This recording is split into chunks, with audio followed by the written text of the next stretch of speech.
When all that you see are actors on your television singing off key. What savvy, well-versed heroes can settle this score? Once more with TV. Welcome, Kirks and Picards, to Once More with TV, a podcast celebrating TV musical episodes from the sublime to the supreme. And definitively ranking them using every theater child's worst nightmare, math. I'm your co-host, Alex Kovnatsky, he, him, and I am an anything goes enthusiast. And I'm your co-host, Liza Truschel, she, her, and I'm something of a Star Trek fan. Don't know if anybody knew this about me. It's very secret in my life. Anyway. That comes in handy because what we watched this time around is Star Trek Strange New Worlds Season 2, Episode 9. It aired August 3rd, 2023. Incredibly recent. Very, very hot off the presses. I want you to dive into that a little bit more, Liza. What makes you a big Trekkie? Give me your relationship to Star Trek. I've been a Trekkie for a very, very long time, actually. And yeah, growing up, I was big on the original series. My dad was a big fan, so I started watching it. And then, we're all young and impressionable and watch J.J. Abrams' Star Trek movies and think things and then get older and was that good? Anyway, no, and then I watched those ones, and that's what, shortly after that first one came out, I really took a much deeper dive. I'd only seen the original series up until that point, but then I watched Next Gen, I've seen all of Deep Space Nine. I did watch Discovery when it was coming out. So this is the Star Trek industrial complex is booming, and perhaps too much. It could be argued. So there's Discovery takes place before the original series. This show, Strange New Worlds, also takes place before the original series, about 10 years before we're on Kirk's Enterprise. This is Pike's Enterprise. Christopher Pike, for the real fans, was supposed to be the original star of the original series. He is in the unaired pilot, which was used as footage for a later episode. That's a flashback episode. And the network didn't like the pilot, liked Spock, didn't want to change Spock, wanted to change everything else. And so that's how we got William Shatner in there. Billy Schatz. His legacy lives on. But so yeah, they finally found someone charismatic enough to pull off a Pike-centric show. So they did it. And yeah, so Strange New Worlds, up until I watched this episode, I hadn't watched any of Strange New Worlds, actually. And that's because it's behind the Paramount Plus paywall. And I now have a free trial. So I'm just eating it right up. So yeah. Nice. So have you watched all the other episodes prior to this one? No, at the time I watched this episode last week, I hadn't seen any other episodes of Strange New Worlds. I've now watched most of a season. I got really excited about this show. Nice. I'd love to know your take on the season so far. Sure. Yeah, it's fun. I think Star Trek is best to me when it is campy and ridiculous. And this show seems to understand that in a way that other, especially recent Star Trek shows, I am looking at you, Discovery, have not. I think it's really easy to... Also, even the newest season of Picard was overly serious and ridiculous. And I missed the Star Trek that was this because I, again, grew up on original series, which is super episodic, very, very barely science. We throw science words around, but they are not important. Everything's a metaphor for some kind of social issue that we have, or we're just going to do a silly episode now.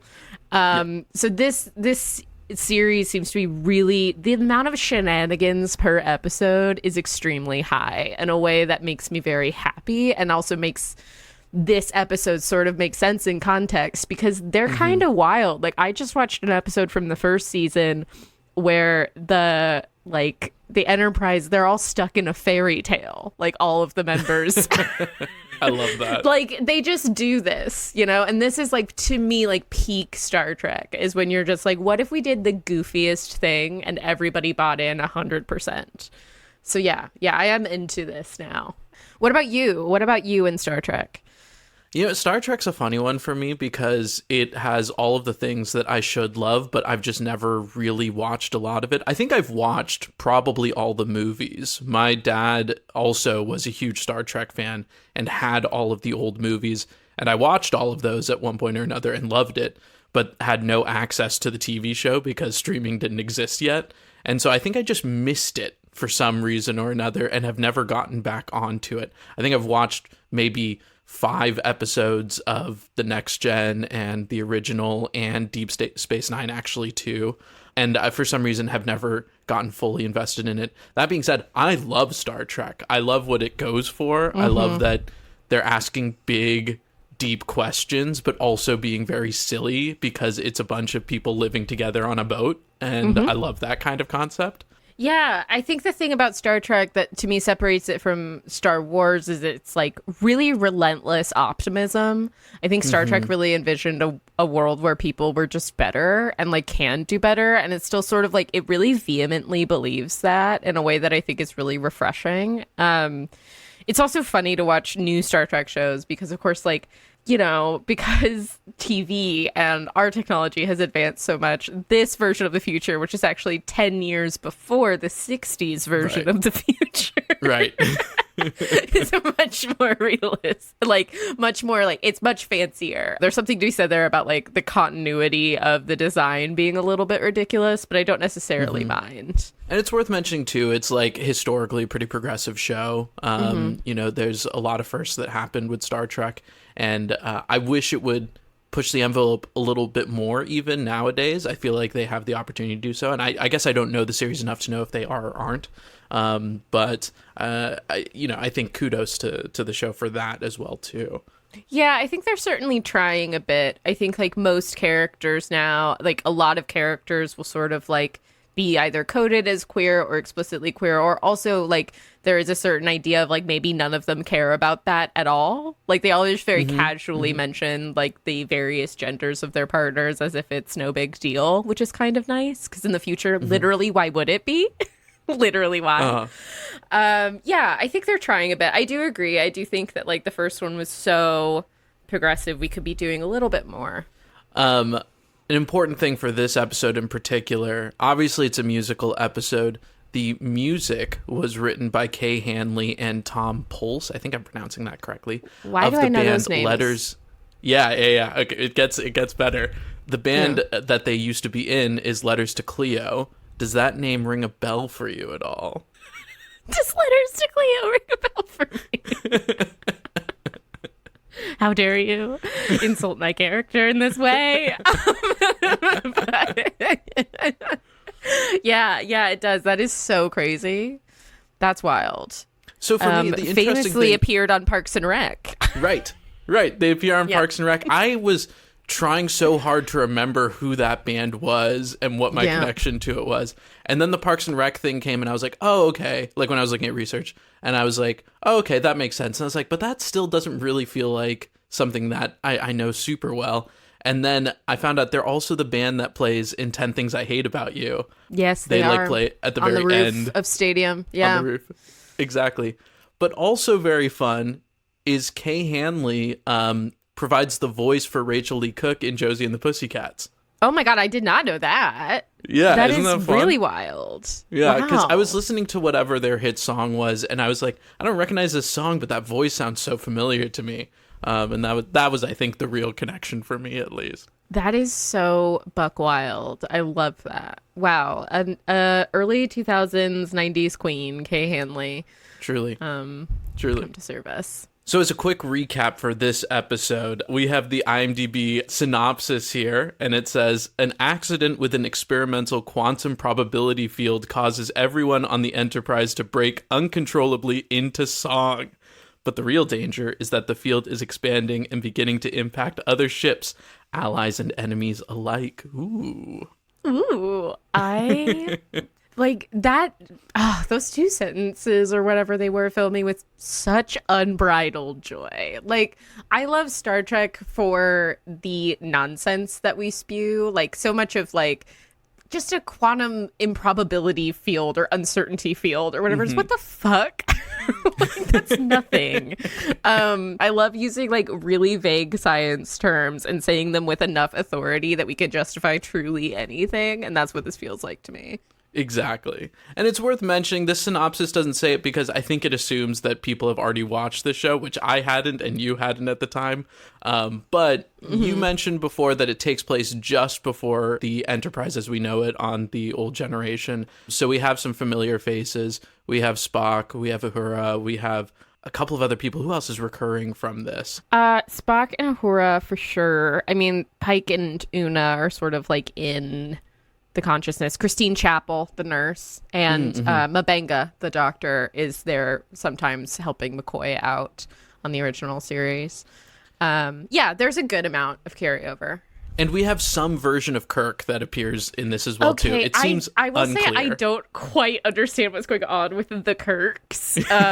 So, first of all, it's really important to mention that Kirk is Paul Wesley from the Vampire Diaries, which is such a buck wild choice for Kirk. I gotta be honest, I don't think it works 100% for me. No, it doesn't. It certainly does not. I do love the Chris Pine Kirk, and I think I'm a little attached to that. I do too. I know, I'm too attached to him. I actually think Chris Pine is really like the standout of those movies. He was such an excellent casting choice. Because Chris Pine, importantly to me, is really capable of camp. Like, really understands it and just goes for it. And Paul Wesley, there's not an ounce of camp in his body. He doesn't know how to do this.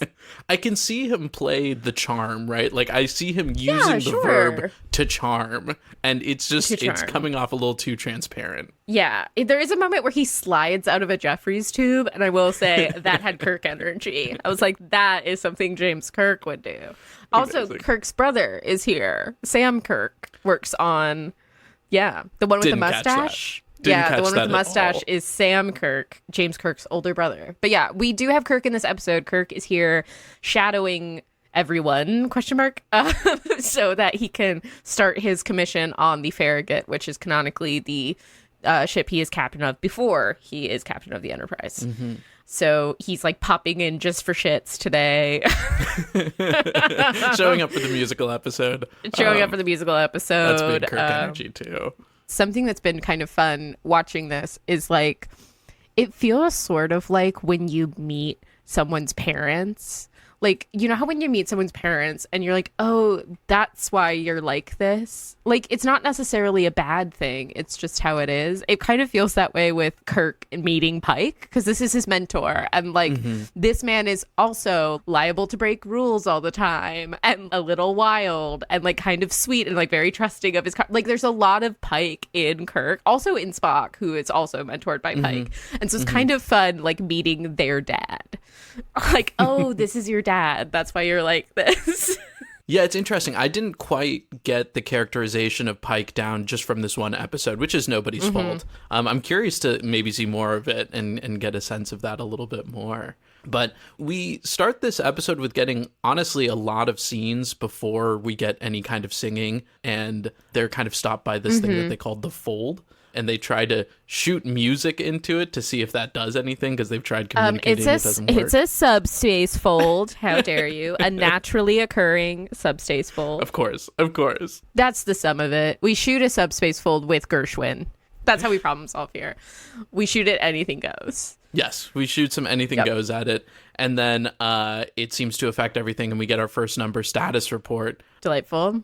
It is a fantastic number. It's so fun. I really, really love Status Report. I think they have some really amazing harmonies. They have nice little rhythmic strings to introduce it. And they have, just kind of this good dynamic of building the song as it goes with a lot of key changes, which is really fun and bold. I really, really like this opening number. I love this opening number. I think it's so fun. I love that Spock is the first person to sing. Incredible choice. Because he's so perplexed by it. Oh my God, the other thing I wanted to say is Ethan Peck, who plays Spock, who I think is doing a lovely job. Yes. He's great. He's really a standout. He was also on Discovery, and then they put him on this show too. He's just fantastic.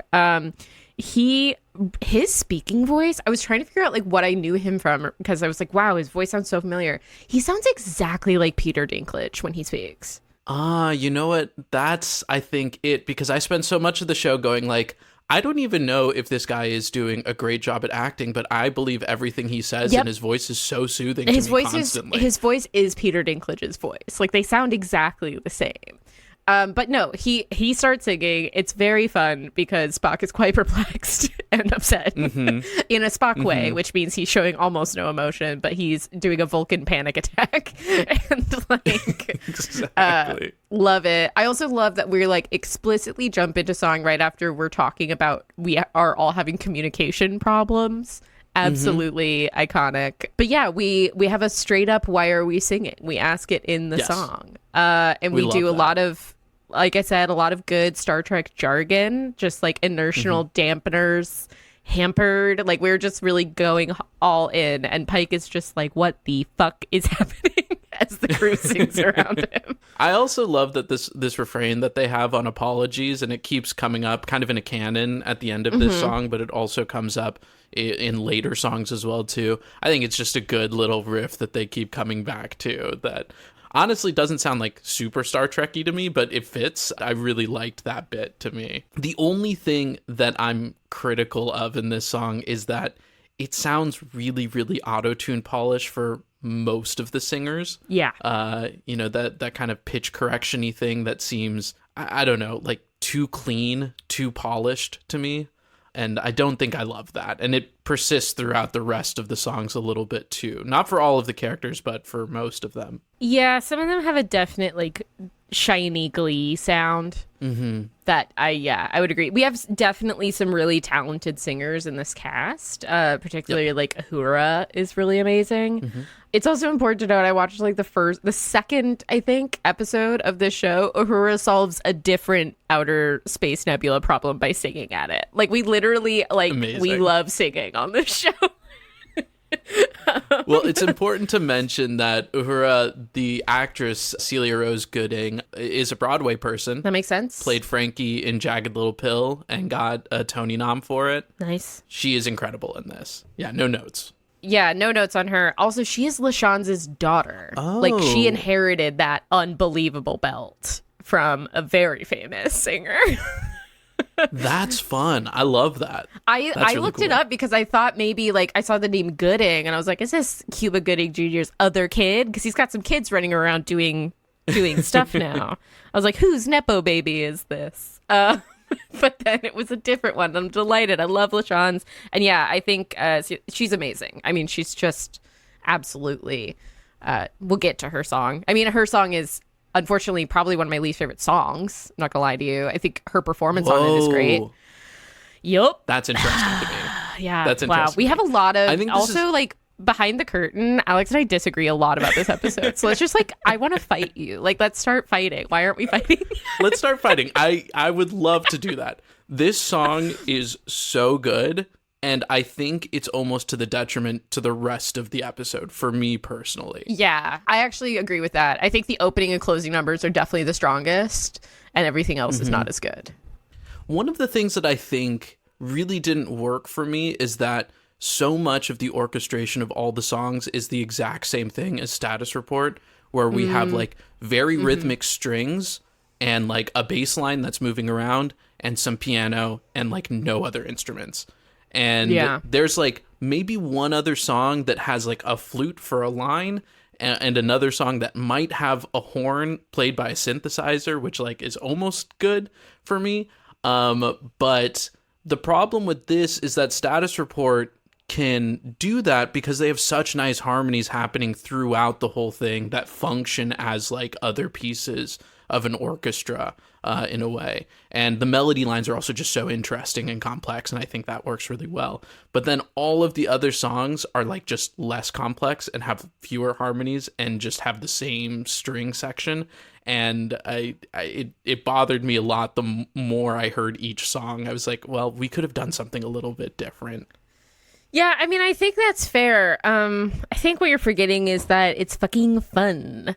Well, okay. I do want to counter that, Liza, because that is actually a little bit of a problem I had with this, is that it didn't feel like a lot of people were having fun. Oh I felt my like God, people I were so serious in this disagree. episode and so stiff.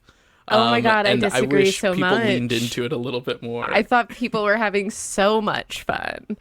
For me, that song, I'm Ready, Christine's song, after Christine Chapel gets accepted to a fellowship, and then she has a little party in the bar with her friends. That just reeked of people having fun to me. I thought the Private Conversation song was really adorable and fun. And like, so that's, we've got Pike getting a hail over the comms to the ship, and it's his girlfriend who is the captain of a different ship, and they're trying to have a private conversation in front of everyone. It's getting very personal. They both wish it would stop, because we adhere very strictly to the rule that like you sing what you can't say. Like it's very Buffy where we're forcing it. You know, like you are now forced to sing the thing you couldn't say before. We also do have we got one line where someone says, I've got a theory. And then we get one line where someone asks if it could be bunnies or something like that. Yes, I have both of those written down as well. Yeah, they were both very cute. We're definitely nodding at Buffy in a very big way, which felt nice.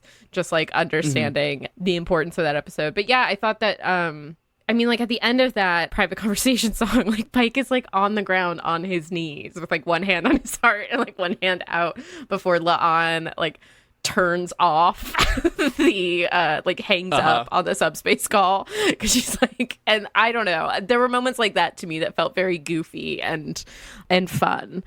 I really enjoyed that. Yeah, I don't know, it maybe just didn't connect with me in the same way, and maybe I need to watch it back again. But for so much of it, it felt like the writing of the moment was pretty fun and funny, but the execution didn't come off as fun. Everybody felt so stiff to me, except for weirdly Spock was like stiff but like comfortable in his stiffness. I felt like everybody just needed to loosen up and like not be so nervous of being in a musical, or be so serious all the time. But I can see what you're saying, especially for the I'm Ready song. I think people let loose a little bit more there. I wish the dancing was a little bit better there. It felt a little weird to me, but I agree that one is probably I liked the most the dancing fun in that because it felt a little organic. Like it was like very obviously there is choreography. There are like trained dancers who are doing lifts. There are some more complicated things going on. But for the most part, it just felt like people kind of jamming, which is what I really liked about it. That kind of felt like an honest like expression of what it would be if you suddenly were just singing things. It's not necessarily all the time that everybody knows all the words and all the steps. It's just that now everybody's singing. Yeah, very much so. But I do like the orchestration a lot better in that song. I think that is the song where we get like a little bit more flute and a little bit more horn. So I was we do some sort of jazzier stuff. And then we get, like, pretty much immediately after Spock doing a reprise. How did you feel about Spock's math reprise? Okay. We talked about this a little bit, too. Here's the thing. I love a math song. I know we talk about math being our biggest nightmare, but I actually am a math enthusiast big time. He is, yeah. But I think I just didn't understand it. I don't understand what he's saying by saying I was solving for Y, but I'm the X. First of all, it's a pun. Sorry, what is that? Can you explain that to me? It's wordplay, Alex. He was trying to solve for Y with an H, but also Y, the variable. But he should have been solving for X, the X, which is him. I don't know if it makes mathematical sense because I don't understand math. To me, it made sense. Right, but okay, so the premise of that song, though, is that he's like, I made a mistake being too emotional. I need to be more hardened now. I'm the X. I just don't get that final conclusion. I will say there are a few songs that I think the lyrics struggle a bit on this episode, and I think there are songs where I don't understand the meaning. That is actually my quibble with Uhura's song. I don't get what she's talking about. Mm-hmm. But on this one, it felt more like he's trying to look for a pattern, right? To see if there's some way they can figure out what the subspace fold is doing. So they're looking for a pattern, but he can't find it because of his own emotions as the X. So he needs to shut it down in order to figure out what's going on. That was what I got from that. Oh, is he not talking about the girl he had a crush on who is now going to this other place. Yeah, he is talking about Christine. Yeah, Christine is God of Fellowship, and he is talking about it. He is like, I'm trying to figure out why everything is happening. But they went into that room to cause drama because Spock is a messy bitch. Because they went in to cause drama so that they could intentionally start songs, which absolutely phenomenal in terms of love that. Like, I freaked out. That was amazing. So they went into that place to cause drama, and then he got lost in the drama, I think, is what happened. And he's mad at himself because he was supposed to be doing science. And he got too he got too emotional to do the important music science that he was supposed to be doing. Okay, cool. I can track that. But then what does that have to do with the relationship between Y and X in an equation? Because it's a funny joke, Alex. The math's not mathing for me. That's all I'm saying. For me, the math doesn't have to math. I'm thrilled with the math not mathing. Back to your point before, Spock, the actor, so good in this. And So I good. think even though I didn't love this song and was confused the whole time, I think he knows what he's talking about in that song, and that does enough for me. You know what I mean? He does. He does seem very confident in that song. Yeah, he does have a certain ease about him, which is funny considering he's supposed to be the person with the least ease. I mean, there's another character who actually has a song about showing their true emotions, which is La'an Noonien Singh, for those who are familiar with her ancestor. But, sorry. But she has a song also about not wanting to reveal her true emotions, which I can only interpret as being British is more of an emotional impediment than being Vulcan. I love that. That's what I took away from that song. I thought she did a pretty good job with this number. I think she was great. Yeah. that melody line is quite difficult as well too, and the chords around it are quite good. Again, the orchestration was a little bit annoying for me. The drums are so loud in that song, and I don't know why they decided to make the drums so loud. And I wish she was better lit. I don't know why she was so darkly lit in that whole song. I know that it's supposed to be like a little bit more angsty, but like a musical theater song should be a little bit more in the spotlight, I feel. I agree with you. I think from the perspective of someone who's watched a lot of Star Trek, the only way on the ship that you can tell that it's night is when the lights are low. Because it's always night because you're out in space.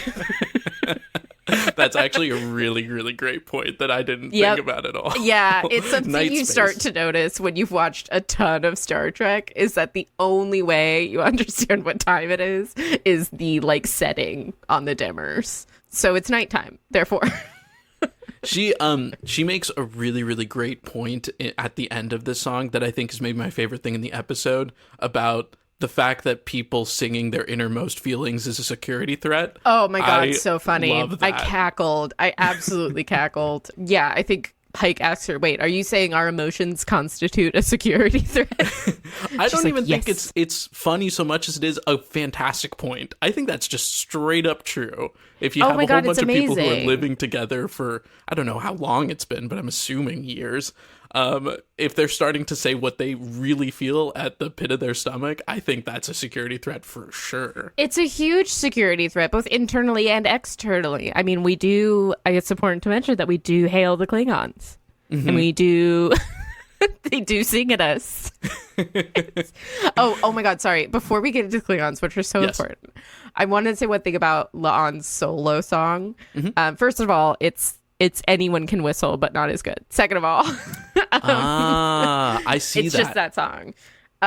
Second of all, though, it was so she has this flashback. Speaking of like multi-dimensional Kirks, I don't know what's going on there, but she was in love with a version of Kirk who, in classic Star Trek fashion, was beamed down onto modern day Earth with her. Because that's always what happens in Star Trek. They're always somehow stuck in the past on Earth at the exact time where the show is actually airing. But anyway, in a previous episode, she is flashing back to this during her song, and she and Kirk like fell in love and had a life, and he died? ? But what was really and so the Kirk that's on the ship now is a different one. Again, I wish I could explain it, but I actually don't know what's going on there.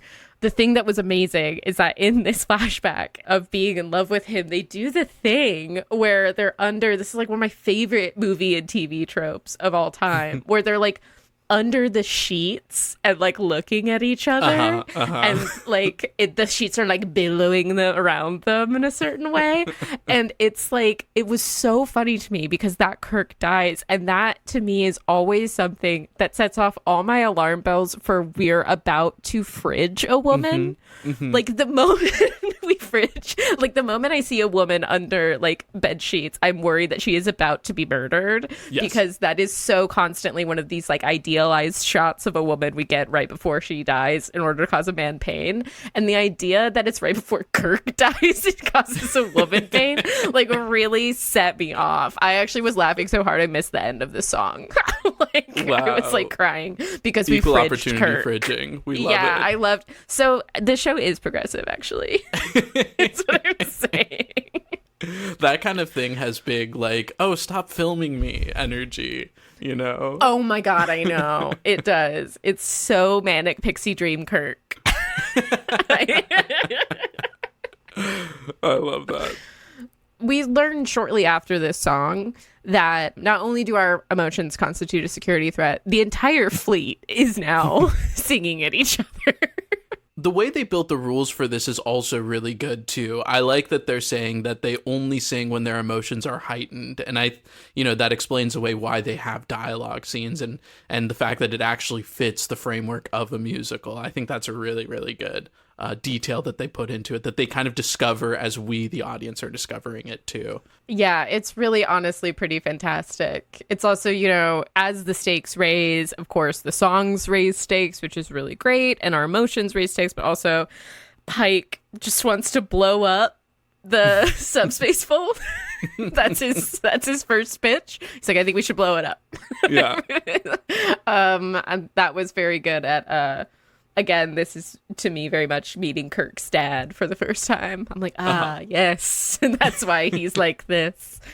That's what separates them from the Klingons, is the Klingons didn't have people saying, maybe no. Yeah.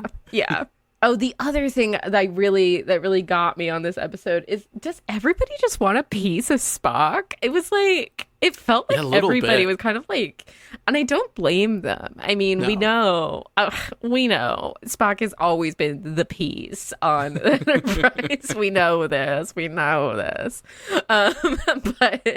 no, during this Keeping Secrets song, there's like, there's just a bit of, we're singing about the secrets we keep, and we kind of pan to Uhura looking at Spock in a very leading kind of way as he's like breaking up with Christine. And I'm just like, damn, dude, he's a hot piece. Everybody wants a taste. And who could blame them? His voice alone, it's just so, I know. It's so good. Can't Spock is very obviously the hot one. It's always been true. It's Leonard Nimoy's legacy that Spock is weirdly always the hot one. I'm glad that tradition is keeping. Yes, it would be wrong if he was not. Just the apple of everyone's eye. It's delightful. But yeah, then we get into... yeah, we're kind of jumping back and forth here. I think jumping around quite a lot. Yeah, it's worth us talking about the big 11 o'clock number, which is Keep Us Connected, which you mentioned that you weren't a huge fan of. I'd love for you to go in on that. Oh, yeah, so this is Uhura's song, right? Yeah. Obviously, what I'm positives is her unbelievable performance of this song. Yes. She really, like, carries it. She's an incredible singer, and that's the positive. So that is not something that I'm upset about. First of all, we missed a really good and easy musical joke that I got mad about, because it would be really great if for one of the times she says the word unaccompanied, there was no accompaniment. And I was really angry that they didn't do that. I was like, it'd be so fucking easy. That's very good. Idiots. Anyway, so mad. The other thing is, this one for me, like, really the lyric scheme fell apart. Like, it was this and the Good at Keeping Secrets one where I was just like, what are we doing? Like, what is the meter of this? Like, what is supposed to rhyme? I don't understand any kind of pattern or anything. And to me, that just makes things a little bit harder to listen to.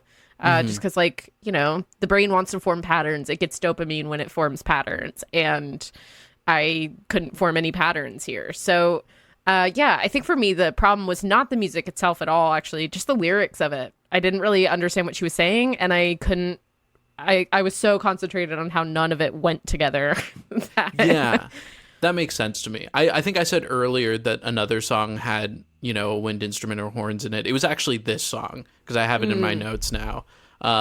So I think the arrangement, while, yeah, I agree with you. I think there could have been better things with it lyrically.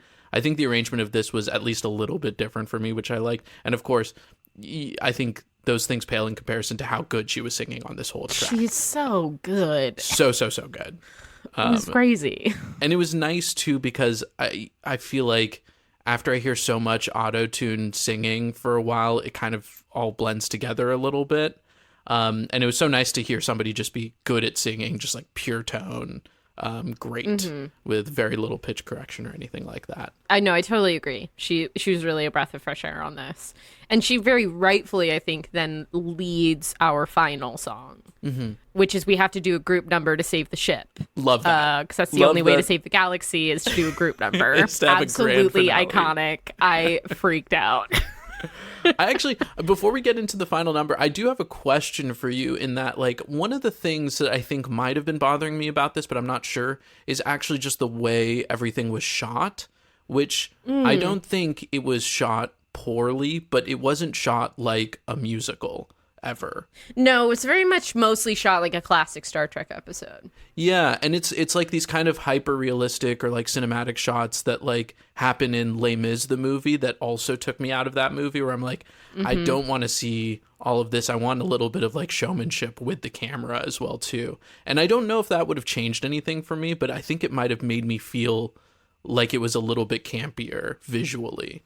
I totally get that, actually. A more mobile camera. I will say there are a few shots here that you don't typically see on Star Trek. I don't think they're particularly good shots, but you don't really see a lot of looking into the ship from outside. That doesn't happen that often, unless it's like a big wide shot of the ship in space. You don't get a lot of like looking in through portholes at people. So you do get that here, which I thought was interesting because it's that concept of like watching that doesn't normally come up on this show. But other than that, yeah, everything was pretty standard Star Trek kind of shots, with the exception maybe of a couple shots in Uhura's number where I felt like they used the warp core in a great way to light her. Yes. Yeah. On the kind of flip side of that, I do feel like everything looks so clean on that ship all the time. Oh my God, yeah. I am obsessed with that. It's so clean. No, like the aesthetic of this, again, I mean, it's just funny to me that this is 10 years before we do Kirk's ship, which is, and technically, every time the Enterprise is sort of like made over and mated to a new ship, which is why in the 90s it had burgundy carpet everywhere, because we were like, oh, in the future they'll definitely carpet spaceships. What if this whole thing looked like a goddamn office? But incredible. Anyway, yeah, it is a very, very clean and very shiny ship. Yes. But anyway, we were about to get into the finale, the grand finale. We are the one. Finale. I do love the premise of the stakes of this, where they need to sing so much that it boosts this little bar up to this line that seems arbitrary. I love that. I love that so much. It's like when you go to like a football game and they have like the noise meter. Yeah, that is essentially what's going on here. We have to do enough musicals that the subspace fold is like happy and goes away. And I love so that every good. time, to your credit, I love every time they try to explain the science of it, and I'm just sitting there going like, these are not words that matter at all. But I have no qualms with that. I love that. Star Trek science is 98% actor conviction. It is all it is all just in how you say nonsense words. And if you could deliver them in a way where it sounds like you're serious, everybody just accepts it and moves on. Yes. We're like, great, yeah, we have to sing at it. Excellent. It's the only scientific option. I love the bit too where they're saying, "I'll miss the singing," but Spock says, I won't. That's a good bit. Yeah, that was really great. But yeah, we have to do a whole group number to save the ship. Uhura has to like sing us into it over the comms so that everybody hears it. And then we have some dancing in the halls, and we got to do a big group number on the bridge with all of our crew. Everybody has to dance, including Spock. That's what eventually saves us. Is Spock has to join the group dance. Amazing. That's like shitty high school choreography, which like brings me so much joy on this kind of thing. It's just like arms up, arms down, arms out. Like it's like nothing. And yeah, we do hail the Klingons who sing K-pop. Love that. That's a fun little joke. It's Klingon pop. Love that. One fun little fact about that is the guy who plays that lead Klingon is Bruce Horak, who is legally blind, by the way. I found out in my research, like lost all vision in one eye and lost 90% of his vision in the other eye. But he plays Jake in Evil Dead the Musical, which is a musical deep cut that I love. Wow. So that's very fun. That is very fun. But yeah, I mean, we all have to sing and find our purpose. And our purpose is to protect the mission. I would have loved a bit more harmony on the last few lines. There's a lot of good harmony throughout the song, but at the very end of the finale, I feel like there was barely any harmony, which seemed baffling to me. But overall, this song, very similar to the first song, I think is much stronger than the majority of songs in this episode. It felt like the first and last songs were like the most fully conceived, which is interesting when you say it was written by a band. Yeah. I would have thought that they would be more comfortable on solo numbers. So that's really interesting to me. It's a weird thing to me, too. This is like such a nitpicky thing. I know I've been nitpicky this whole episode, but this I think is especially nitpicky, that they shoot Anything Goes into it, and then none of the songs sound anything like Anything Goes. I will say that did. Yeah. I was going to bring that up. Yeah. It's a big shame because when the Star Trek theme comes up in the credits, it sounds like way more bombastic musical theater, Cole Porter, swing sounding like. So they change it. That's not normally what that sounds like. No. I'm not talking about like the original theme, like the end credits when Star Trek comes on. The acapella Star Trek thing I loved as well too. That was really fun. That was like a fun bit. It was a great I had touch. a great time with that. But just the Star Trek theme in general comes back after the musical stuff is finished and we're like kind of resetting and having that like, you know, captain's log or whatever thing at the end. And I was like, oh, this is like such good orchestration and like good kind of classic musical theater sounds almost like Cole Porter, like I was saying. Sure. I mean, a lot of horns. Star Trek always uses a lot of horns. I totally agree. Yeah, they shoot Cole Porter into it and we get K-pop back. There is a disconnect there. Yeah. I mean, it would have been fun even if they'd started feeding like other songs into it, if we could have played with like musical styles. Sure. You know, if we're trying to communicate with it, we send it like, I don't know, a really upbeat pop number and then we all do a pop song. That could be fun. I think there was a little room to make that through line clearer. Or just write it like Cole Porter songs. I don't know. Totally. I mean, I get that that's difficult. Like Cole Porter is so iconic. I mean, I literally just say, write it like you would write a Cole Porter song. That's easy. Like, no, that's extremely hard. That's a very tall order. I just was so confused why they threw in Anything Goes in the first place. I feel like they could have thrown anything else, but... I think it's because anything goes, man. Oh. So what? Let's just do it. Anything goes. Just anything, man. The last note I had is that I love Pike's little apron. It's a good my apron. God. He loves wearing that little apron. I've now seen multiple episodes with him in that little apron. That's delightful. He loves cooking. And he's going to make a beef bourguignon. And he wears his little apron all the time. And it's really quite delightful.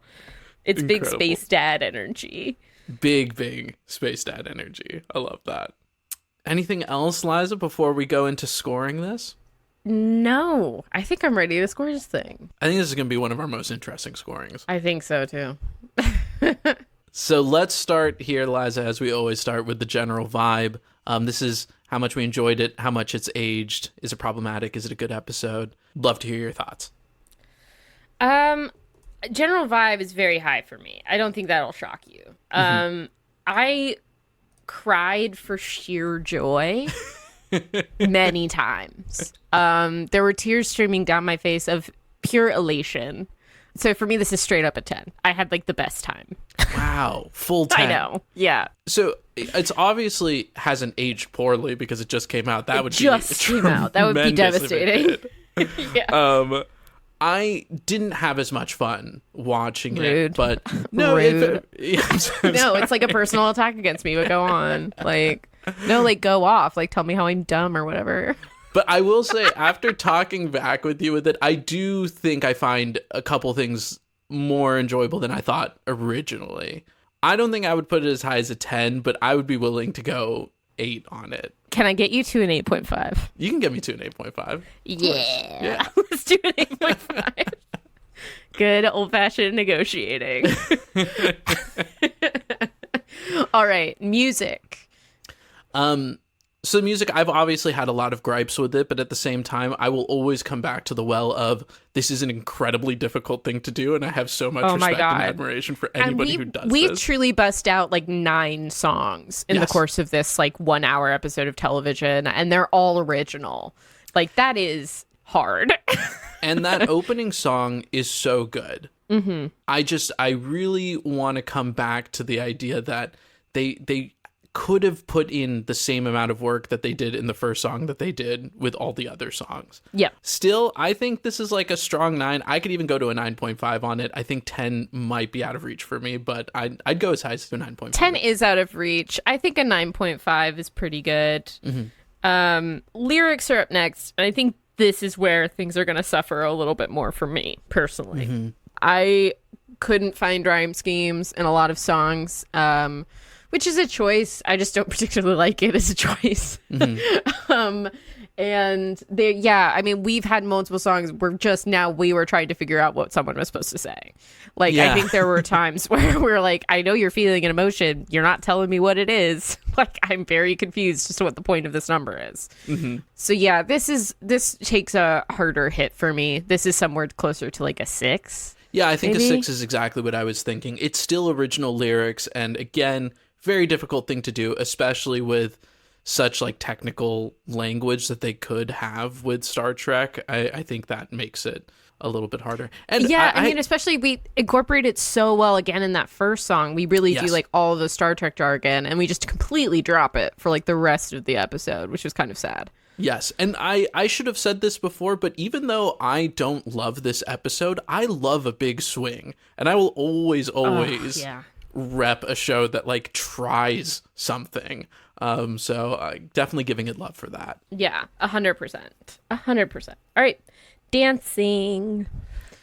Yeah, the dancing for me, I know we felt a little bit differently about this. I don't think it was that good, but we at least tried to have a lot of different dancing in it. Oh, I didn't mention this before, but one thing I did love in the opening number, I don't remember who's doing it, but like a couple of red shirts are at like a little panel where they're like moving levers up and down, and they start synchronizing it, and they're like, wait, what? They like have a moment of like, are we doing this at the same time? Yeah, it's the helmsman. Yeah, the helmsman do this. It's delightful. I love that bit. That bit was the best choreography for me in the episode. Yeah. There were some fun choreo moments. There was that. I enjoyed the dancing in the I'm Ready number. I enjoyed the dancing in the final number. We get like a couple shots of people dancing through halls. Specifically, the one of Christine and Mabego was so cute to me. I really lost it. And then, of course, we get like my favorite thing, which is like shitty high school choreo right at the end there, which like fills me with glee because we make our whole cast do it, which is I think something you and I ask for all the time. We're always 100%. Sitting here like, make your whole cast participate, make them all do the dub dance, and they do it in this one, which for me earns real points. 100%. I'm big on that too. And like, not only does everybody have to do it, they have to do it. Like Spock has to do it in order for us to defeat space. Question mark. Nobody else is going on. In order for space to not destroy itself somehow. And somehow Spock needs to dance. So this does get high marks for me on this. I will say that the choreo moment that you were talking about that I didn't love as much in I'm Ready, I do think like a lot of that choreo is like so close to being good for me. Like even the lifts are like half done. They're like a little bit of a lift, but not really anything with the lift. But again, I appreciate that there is dancing in that moment. I'm feeling an 8 on this, but I'd love to hear what your pitch is. I think an 8 is good. I think, yeah, there's not quite a lot of dancing, and some of it's not overly interesting, but it's fun and it's there, and I want to give them credit. And an 8 feels nice. Yes. A solid B, basically. A solid B. All right, performance. Now, this is where things dip a little bit for me, but it's a little bit tricky because I think some people have really great performances, and then I think some of the acting feels a little wooden or a little not all there for me. And of course, the singing with the auto-tune does a lot of negative for me. Yeah. I think something I'm kind of learning in this experience of watching a lot of musical episodes is I prefer it if people sound bad but authentic, as opposed to if people sound good and unnatural. Same. If you're acting it, I don't really care if you can't sing that well. It's all in selling it. And I think, yeah, we didn't quite trust a few of our actors to sell it if they couldn't sing it. And that's a little sad to me. Yeah. So, yeah, I do agree that the performance a little bit suffers on the vocal front. And again, it's really uneven. Like, I think, some people get a 10. Spock's getting a 10 from me. Uhura's getting a 10. There are some 10s here. And then there are some much lower numbers. Yeah. So I think a 7 seems fair in my head. can I get you to 7.5? Yeah, you can get me to a 7.5. I think that's fair. I love that for me. Yeah, a C, a mid C. Okay. It's a group project, and some people didn't pull their weight. Exactly. Writing. For me, this is actually pretty strong. This is strong for me too. I thought the writing on this was really fucking solid. I thought we did a really good job being so camp and ridiculous, and like this to me was such an ideal Star Trek episode. Like it's episodic, it stands alone on its own, it does have implications for the future, but it is like a weird space problem with nonsense science that we solve within an episode. Yes. And it's goofy and people are having fun. All of our characters are getting in like fun little quips and opinions. I just had a really great time. Like for me, the writing on this was super solid. I'm tempted to give it a 10. Yeah, I'm happy with giving this a 10 as well too. I think there's a bunch of writing things that are smaller that don't land for me, but I think overall they do more good than bad. 100%, yeah. Direction. And we were talking about this a little bit before with how things were filmed. I'm curious to hear what your thoughts on that are. Yeah, I think we could take more from the musical playbook in terms of shots. I think we were sometimes underserved by Star Trek's all about quick cuts and fast pans across a room. I think we could have been served a little bit more by some slower moving cameras and some more solid shots of groups. And I think sometimes even the choreo just suffered because of that. I felt like sometimes there was some good choreo going on and I'm losing it in a camera cut because I'm changing angles. I didn't mention this before, but there is this pretty egregious cut to black after Keep Us Connected, after Uhura's big number. And there's like little moments like that where I'm like, we are losing the momentum we've been building in this episode by doing things like that. I totally 100% agree. Yeah. I don't think the directing is necessarily bad, but I actually do think in times it takes away from the rest of the episode. We feeling like a 6 on this? Yeah. I think a 6 is good. A D. Is that a D? Yeah. Yeah. I mean, grading that's is not dumb. how this works, but Yeah. A 6 means good in our a 6 book. does actually. Yeah. It does. I think anything above a 5 for us is like you did a good job. Yeah, exactly. Okay, so in terms of commitment, I don't see a universe in which they did not commit fully. Like, no, I agree. This I think is they extremely definitely committed. Yeah, this is like a 10 for me. I don't see a single moment where we like fall out of committing to this. Yep, I think that's fair. Okay. In stakes. Yeah, I mean, I think the stakes are relatively high here. Again, this is coming from someone who doesn't really know the show at all, but it seems like, the stakes are pretty high for people to not reveal their, I guess, emotional desires that are inside, and we're kind of getting peeks at those. So I think you're getting a lot of characterization in this moment, but then also kind of a couple of big decisions. I guess I don't know in the overall structure of the show how much that changes things. Yeah, it's a little hard because I haven't gotten to this point in the show yet. So some of these like character interactions and stuff. But yeah, there are some big emotional moments, particularly for La'an. She seems to have like a big emotional arc this episode, and for Spock and Christine, that seems like it has pretty big stakes. And also, of course, the stakes of this are that the Klingons are maybe about to blow up the entire Federation because it made them sing. So that's wild. So yeah, I think the stakes on this are pretty high. Yeah. I'm kind of tempted to give it another 10, if I'm honest. I'm happy to give this one a 10. Okay, I think cool. that's fair. So now to our personal ranking, and I think we're going to differ here. I don't think we're going to differ by so much, but I think we are going to have a difference. Yeah, you want to count us down? All right. 3, 2, 1, 9. 7. Yeah. Wow, landing us at an 8. That makes sense. I think that's totally fair. All right. So that puts us at a grand total of 83.5. That's a pretty strong episode. That's a very strong showing. That's a very strong showing. We don't have to rename our podcast, but that's an extremely strong showing. That's right. That's right. Okay, to recap the scores here, that puts Subspace Rhapsody at an 83.5 out of 100, putting it in second place between Once More with Feeling and Scrubs' My Musical, really shaking up the whole frame here by keeping Buffy in first and Scrubs in last, like last week. Yeah, I mean, Star Trek Ascendant, we are ready. Next week, we'll see you once more with Season 17, Episode 12 of The Simpsons, entitled My Fair Laddie. Should I try that in a Scottish accent? No, right? Moving on. I do want you to do that in a Scottish accent. No. You set yourself up here. I did. Me fair laddie. It's not good. Okay, I know Scottish people. It's because I respect them too much to make fun of their culture in this way. But I've never tried it. You can find this out. No, I'm just kidding. We're not. No, you can go on. You'll find this episode on Disney Plus. Thank you to Olivia Prislavsky, our angelic audio architect, and to Sakina Powell, our debonair digital designer. If for some godforsaken reason you like this show, please be sure to rate and review us. If you don't, keep it to yourself. You can find us on Instagram at Once More with TV or contact us using the information in the show notes. And scene.